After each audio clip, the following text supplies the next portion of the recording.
Saludos cordiales, estimados amigos que nos ven y nos escuchan por los diferentes medios de comunicación católicos de Costa Rica y Centroamérica. Costa Rica alberga desde hoy el debate mundial sobre el cuidado del ambiente y la ecología social. Esta mañana tenemos el honor de contar con la presencia de su eminencia, el cardenal Marc Ouellet. El cardenal es prefecto de la Congregación para los Obispos y también es el presidente de la Comisión Pontificia de América Latina, y le damos la más cordial bienvenida a su eminencia a esta entrevista. Muchas gracias, muy amable. Estoy feliz de estar aquí.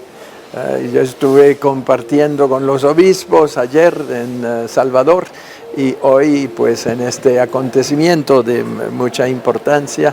Entonces agradezco la invitación y la presencia y la acogida extraordinaria en Costa Rica. Su Eminencia, ¿por qué es importante en este momento de la historia de la humanidad que la Iglesia proponga un diálogo global en torno al tema de la casa común, del cuidado de la casa común? Sí. Bueno, decir, el problema es global y como lo repetimos esta mañana, la degradación del ambiente es una constatación de los científicos ante todo, y poco a poco se fue creando también una conciencia más amplia y la Iglesia Católica, que es preocupada por el destino de la humanidad y la suerte sobre todo de los más pobres, pues está al frente ahora como al primer plano con esta intervención de Papa Francisco. Está al primer plano del debate mundial para una ecología integral, es decir, una ecología que tenga en cuenta no solamente el daño material a la naturaleza, sino también el daño físico y social pues, a poblaciones amenazadas. Entonces es una situación de emergencia a la que cada ciudadano del planeta debe interesarse y el Papa pues está en primera línea para ofrecer un diálogo, para crear una conciencia más eficiente, ¿no? De que hay que hacer algo y hay que hacer algo ahora y es posible hacer algo. ¿Cómo debe convertirse entonces ese llamado del Papa en Laudato Si en acciones concretas para las parroquias y las diócesis en general? Sí, el Papa da unos ejemplos muy concretos de cómo se puede hacer en la familia, que se educa a los niños a no malgastar, a no ser voraz, a decir gracias, desarrollar el sentido de gratitud y no de aprovecharse de todo, a pedir perdón cuando hacen algún daño. La educación familiar es como el punto de partida y cómo ahorrar agua, cómo utilizar los transportes comunes, muchas sugerencias concretas que son al alcance de todo el mundo, en las parroquias, en las familias, para que se pueda ahorrar y que se puede tener en cuenta el vecino y bueno, entonces cómo usar los descartes, ¿no? la basura, es decir, hay toda clase de sugerencias, de detalles que que es posible como aplicar. Términos como ecología humana, conversión ecológica, son frecuentes en Laudato Si. ¿Podemos hablar también de pecados ecológicos? Pues sí, el despilfarro, por ejemplo, ¿no? A veces hay producciones de alimentos que hay de sobra y en vez de dirigir eso para poblaciones necesitadas, se bota eso en el mar. Es decir, hay cosas escandalosas de despilfarro para no dañar el comercio. Entonces, estos son pecados gravísimos. Y también, es decir, la explotación del minera, cuando no se hace según ciertos criterios ambientales, que daña que son pecados graves y porque puede envenenar toda una población, como en ciertas partes de Centroamérica. En El Salvador los obispos estuvieron luchando para que se controlara la explotación minera o que se impidiera unos proyectos porque sabían de antemano las consecuencias para las poblaciones locales.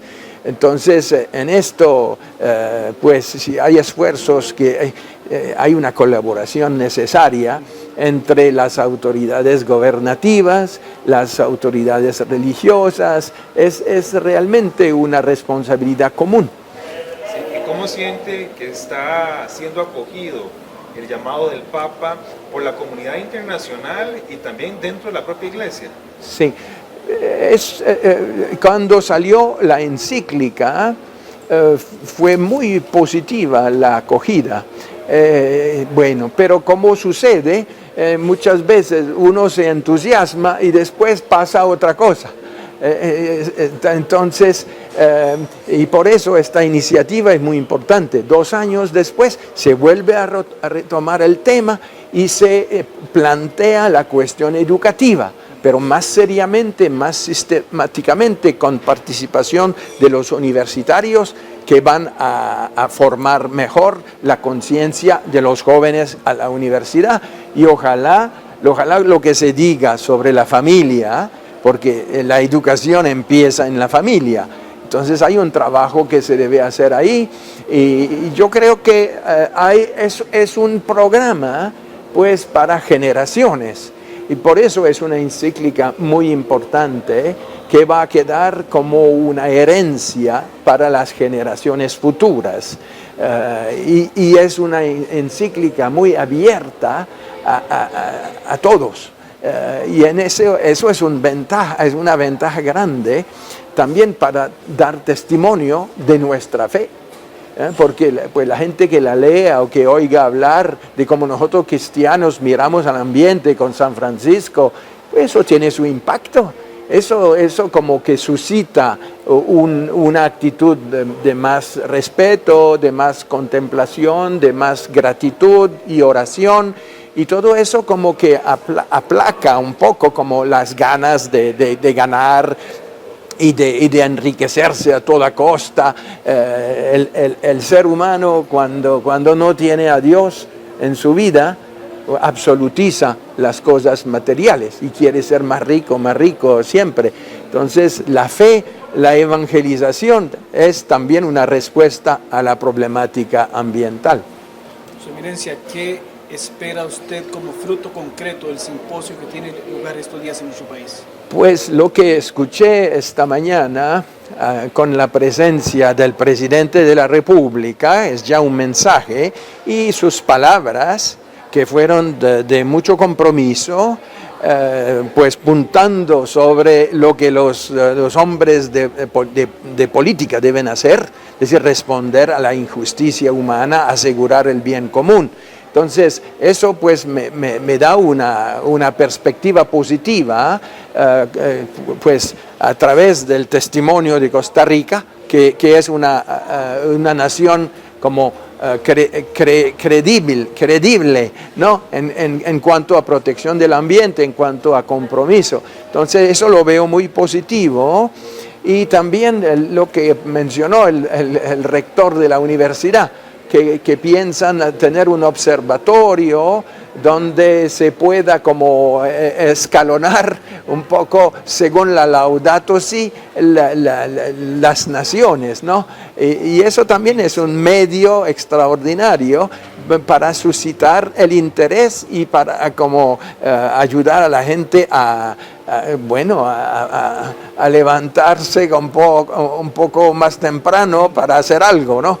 Y también el aspecto de la educación, ¿no? Si la Federación de Universidad, como dijo el presidente, tiene eso al primer plano de las preocupaciones, eso va a tener un impacto mundial. Eso yo veo entonces frutos a largo plazo. Sí, Su Eminencia, en la encíclica, el Papa Francisco no solamente envía un mensaje a los católicos, sino a todos los grupos sociales, de todas las ideologías, de todas las religiones. Sí, exactamente. Eso es uno de los valores mayores de la encíclica, que es un diálogo, que no es, digamos, que dice a la humanidad lo que debe hacer. Es decir, invita al diálogo, que tenemos un problema común y que para la solución cada uno debe hacer lo suyo, porque realmente o uno daña al ambiente o lo protege, pero eso es cierto a nivel local, a nivel regional, a nivel nacional e internacional. Entonces, abriendo un diálogo muy respetuoso de todas las creencias y también de todas las filosofías y las resistencias, el Papa pues digamos, actúa democráticamente, digamos así, o invitando a la responsabilidad, sin dictar lo que deben hacer, pero sugiere cosas que se pueden hacer según los datos científicos y cosas que nosotros cristianos, a nosotros nos habla un poco más directamente, para la espiritualidad ecológica cristiana que desarrolla ahí. Eso es más a nuestra intención, pero nos ayuda a superar también las resistencias que hay en nosotros y a comprometernos más. Entonces me parece que tenemos una riqueza extraordinaria para explotar. Desde la perspectiva de Laudato Si, podríamos decir que los conflictos, las guerras, el hambre en el mundo, las injusticias son el mayor desastre ecológico. ¿Cómo no? Que las guerras y las injusticias son el mayor desastre ecológico que tenemos. Pues sí. Sabemos muy bien que lo que está pasando en África, por ejemplo, con estas guerras, entonces eso provoca migraciones, desertificación, porque se para la producción de agricultura y todo eso. Es decir, las guerras y digamos, la ambición humana de dominar con todas las consecuencias, es decir, es la peor tragedia ambiental, porque desarrollar armas atómicas y de repente tiene accidentes y entonces tenemos un problema para generaciones, ¿no? Entonces, si se pensara a invertir no en armas, sino en desarrollo sostenible, pues la suerte de la humanidad cambiaría. Eso es el llamado del Papa, que repite también, ¿no? Que la humanidad gasta para cosas inútiles, peligrosas, que destruyen, en vez de invertir en cosas que podrían suscitar una solidaridad y una fraternidad universal. Sí. Su Eminencia, ¿debe la Iglesia fortalecer la enseñanza ecológica? Pues sí, evidentemente. Porque nos concierne a todos y ciertamente, pero la ecología en su visión integral, no solamente, digamos, el cuidado de la naturaleza, ciertamente, pero vista como la casa común, donde vivimos. Y entonces, donde vivimos, debemos vivir dentro de una casa que se sostiene, pero con relaciones positivas, fraternas, ¿no? Y no de guerras. Entonces, toda la mística de Francisco de Asís, por ejemplo, que el Papa vuelve a integrar al comienzo, en la mitad, al final, es pues para mantener esa presencia del ideal cristiano, de la caridad, del amor fraterno, del respeto de la creación como un don del Padre. Entonces, todo eso son elementos, creo que pueden servir a nosotros cristianos y deberíamos ser más motivados y pueden servir también a otros, ¿no? Su Eminencia, para ir terminando, el Santo Padre ha ofrecido un mensaje para el simposio. ¿Qué destaca usted de las palabras del Santo Padre? Pues sí, el Papa dijo, bueno, no es permitido el negacionismo, ¿no? El negacionismo. Es decir, negar el problema. Eso sí, es irresponsabilidad si uno nega el problema. Entonces, eso es un punto fuerte de lo que dijo. Y también él dijo al final, familia. Familia. Importante que todo el mundo esté implicado, pero él puso el dedo sobre la familia como el lugar principal. Me pareció muy importante. Muchísimas gracias, Su Eminencia, por esta entrevista. Gracias a ustedes. Era el cardenal Marc Ouellet, él es prefecto de la Congregación para los Obispos y presidente de la Comisión Pontificia para América Latina, quien nos acompaña aquí en Costa Rica como parte de los exponentes que tiene el simposio Laudato Si. Muchas gracias por su atención, que Dios les bendiga.